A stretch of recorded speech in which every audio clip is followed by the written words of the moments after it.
के मेला में मन मोरा झूम जागे रे। तोर आखी के कजरा में माया के रास्ता खो जाए रे, खो जाए रे। मंडार के ताल में तोर संग जोड़ा जा मेरे। सोना के सूरज मोला तोर सुरता दिलाए रे, तोर सुरता। आजा आजा संगवारी माया के रंग बरसाए रे।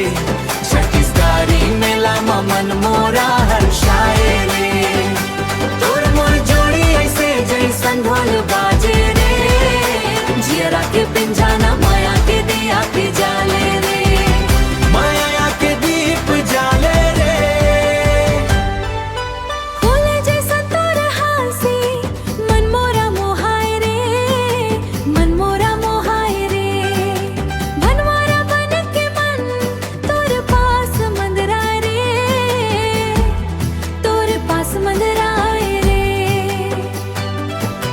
पारो के मेला में तोर चुनरी ओला हराए रे। गौरी के धामा महा माया के जोरा बन जाए रे। आजा आजा संगवारी माया के रंग बरसाए रे। छत्तीसगढ़ी मेला में मन मोरा हर्षाए रे। तोर मोर जोड़ी ऐसे जैसन ढोल बाजे रे। जियरा के पिंजाना माया के दिया के जाले रे। माया के दीप जाले रे। माया के डोरी माँ बंध गए संगवारी। जन्मों के साथ होवे